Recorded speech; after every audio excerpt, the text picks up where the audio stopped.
Hello there! This week on Ranked, we're making it fashion. Something I don't know a lot about, but that didn't stop me from making this list. In order to avoid being completely overwhelmed, I decided to just focus on the different looks from the ladies in the Disney Princess lineup. Spoiler alert, I did make the executive decision to include Anna and Elsa on this list. So I went through and selected and ranked my top 10 favorite looks from Disney princesses. And I say looks, not outfits, because I'm taking into consideration the entire ensemble. Hair, accessories, etc. Let's get into it.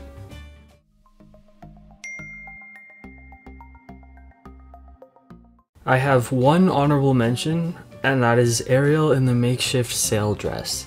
It's really Scuttle as the designer who deserves the props, but Ariel made that ratty piece of fabric work. You better work!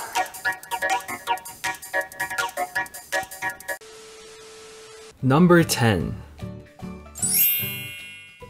I couldn't rank this any higher than 10 because the bottom half of the dress is basically rags, but you can't deny that Snowy served in her work outfit.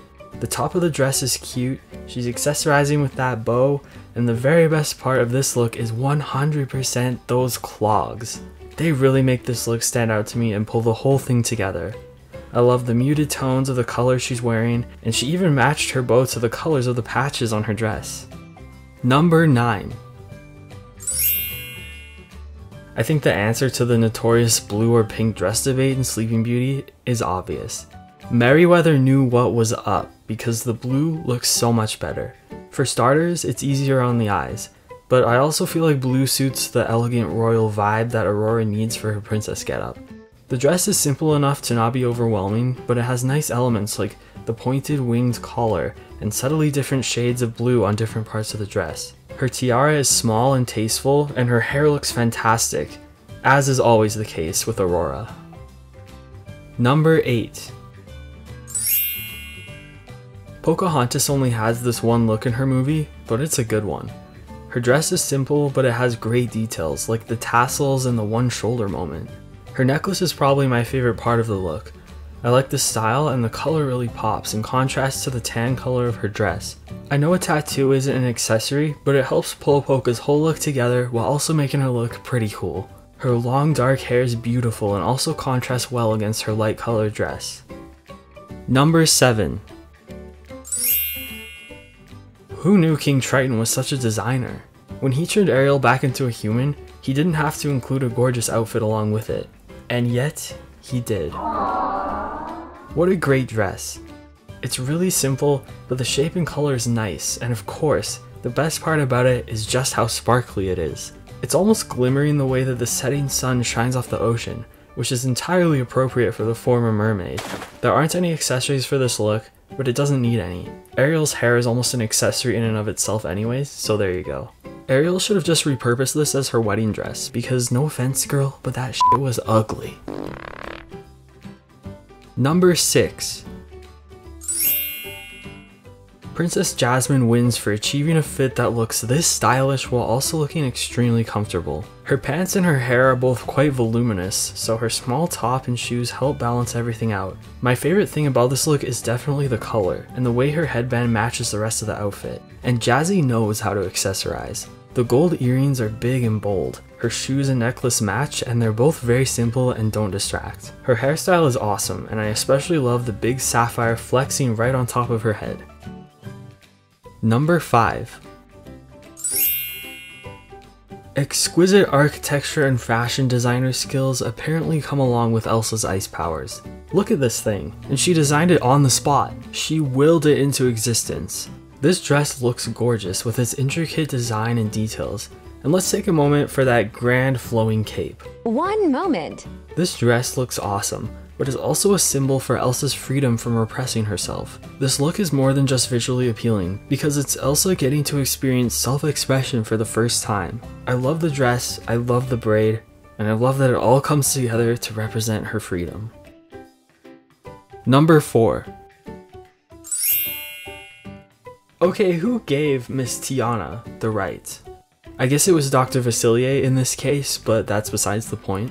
This is vintage 20s flapper realness. The dress along with the accessories being white makes this look so cohesive and elegant, and the gold flare in the necklace and dress straps brings the perfect subtle flare like a cherry on top.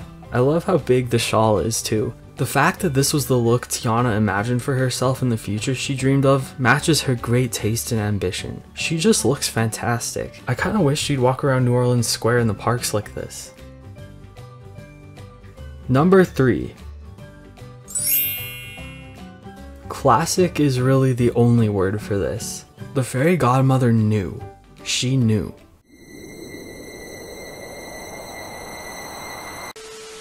This look is the perfect balance of tasteful, elegant, and timeless. The pale, almost silver looking blue suits Cindy so well. Her hairstyle is perfect, and the sparkle in her headband as well as her dress is an appropriate finishing touch on this magical look. I love the earrings, the lip color, and an underlooked element of this fit. The black choker. Cindy's a subtle baddie. This is one of the most iconic looks in Disney animation, and for great reason. I can't deny that it's pretty much flawless. Number 2. Wow. It's not very often you see a Disney princess incorporate black into her outfit. The black corset and matching headband are the main reasons I love this look so much, but the different earthy shades of beige in the rest of the dress are lovely as well. It's perfect since Briar Rose is supposed to be going incognito here. It doesn't draw too much attention, it fits in well with the lush, mysterious forest setting, and it just looks really, really good. The white Peter Pan collar is a really cute finishing touch. I believe she also has nylons or something like that on here because her legs look a different color than the rest of her skin. She's not wearing shoes, but who needs those? And as usual, her hair is looking golden, lush, and magnificent. And now for my favorite Disney princess look of them all. Number 1. Where to even start with this?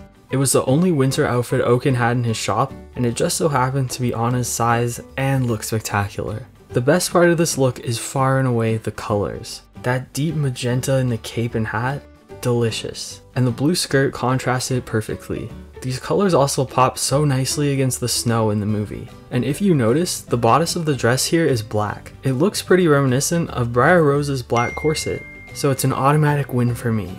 A unique detail on this outfit is the rose mulling along the bottom of the skirt, as well as on the bodice. It looks lovely and makes this costume distinctly Norwegian.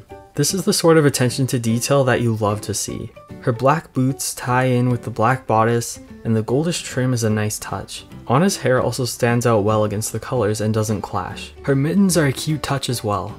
This look is the superior one to me because it's most pleasing to my eyes while also being practical for the weather conditions in the movie, and it incorporates traditional elements from the country in which it's based. And this is why Anna is the winner in my eyes.